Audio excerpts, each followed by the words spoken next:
আমার পুরান ঢাকার কাচ্চি অনেক বেশি ফেভারিট। আমি দেখা যায় হচ্ছে গিয়ে মাসে 4-5 দিন উত্তরা থেকে পুরান ঢাকা যাই কাচ্চি খেতে ফ্রেন্ডসদের সাথে। আমার সব ফ্রেন্ডস অ্যাকচুয়ালি খিলগাঁওতে থাকে, তো আমরা যখন বের হই আমরা কি খাবো না খাবো সব কিছু সাডেনলি প্ল্যান হয়। সো আমার কাছে মনে হয় ফ্রেন্ডসদের গ্রুপে যখন আড্ডা হয় তখন খাওয়ার পর বিল কে দিবে এটা কখনোই ম্যাটার করে না। যার কাছে যত টাকা থাকে বা আমার কাছে থাকলে আজকে আমি দিয়ে দিলাম, ওর কাছে থাকলে আজকে ও দিয়ে দিলে, এরকমই হয়। মাঝে মাঝে সবার কাছ থেকে চাঁদা তুলি, ওর কাছে 100, ওর কাছে 500, এরকম করে আমরা খাই। ভবিষ্যৎ হোক নিরাপদ, বিনিয়োগ হোক বিশ্বস্ত, আর আমার পছন্দ সল্ট বে। ওয়েলকাম টু সল্ট বে। স্নেহা কি মানে খেতে বেশি ভালোবাসে নাকি অন্যকে খাওয়াতে বেশি ভালোবাসে? আমি খাওয়াতে বেশি ভালোবাসি, কারণ আমি খুব একটা অনেক বেশি ভোজন রসিক না বা অনেক বেশি খেতে পারি না, কিন্তু আমার খাবার দেখলে মনে হয় যে আমি হয়তো অনেক খেতে পারবো, বাট অ্যাকচুয়ালি পারি না। স্নেহাকে যদি কাচ্চি বিরিয়ানি অফার করা হয় আর যদি 1 প্লেট ফুচকা অফার করা হয়, স্নেহা কোনটা নিবে? দুইটাই নিব। একসাথে দুটা যে কোনো একটা খেতে? হ্যাঁ, ফুচকা খেয়ে এরপর কাচ্চি খেতে যাবো। এই তো ছোটোখাটো মানুষ মানে দুটা খেতে পারবে? আমার পুরান ঢাকার কাচ্চি অনেক বেশি ফেভারিট। আমি দেখা যায় হচ্ছে গিয়ে মাসে 4-5 দিন উত্তরা থেকে পুরান ঢাকা যাই কাচ্চি খেতে। শুধু কাচ্চি খাওয়ার জন্য?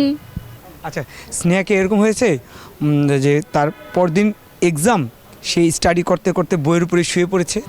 হ্যাঁ, এরকম অনেকবার হয়েছে, কারণ হচ্ছে আমরা শুটিংয়ে যখন থাকি পড়ার সময় সুযোগ পাই না, সো সব প্রেশার একদম এক্সামের আগে চলে আসে। তো আমি এই পড়া অ্যাকচুয়ালি শুরুই করি হচ্ছে গিয়ে এক্সামের 2 থেকে 3 দিন আগে। 3 দিন আগেও না, 2 দিন আগে। 3 দিন আগে মনে হয় কি আচ্ছা 2 দিন তো আরও সময় আছে, 2 দিন পরেই পড়ি। তো এক্সামের আগের রাতে আমি ভোর 3টা-4টা পর্যন্ত পড়ি, দেন 2 ঘন্টা ঘুমিয়ে তারপর এক্সাম দিতে যাই। সবশেষ স্নেহাকে একটা প্রশ্ন করবো, সেটা হচ্ছে যে আমরা যারা শিশু শিল্পীদের দেখি তাদের সোশ্যাল মিডিয়া হ্যান্ডেল করে তার গার্ডিয়ান, মা বাবা। তো স্নেহার কি নিজস্ব ফেসবুক, ইনস্টাগ্রাম আইডি আছে? আমার সোশ্যাল মিডিয়া কিছু কিছু বছর যাবত আমি হ্যান্ডেল করছি, কিছু বছর না কিছু মাস যাবত আমি হ্যান্ডেল করছি। এর আগে মা হ্যান্ডেল করতো। দেখা যায় আমার মায়ের ফোনে আমার Facebook log in, Messenger log in করা থাকতো, স্টিল আছে, কারণ হচ্ছে আমার কাজের কলগুলো সব মেসেঞ্জার আর হোয়াটসঅ্যাপে আসে। আমার রিসেন্টলি আম্মু আমাকে আম্মুর নাম্বারটা দিয়েছে, আমার কাছে সিমও ছিল না, আমি জাস্ট ফোনটাই চালাতাম।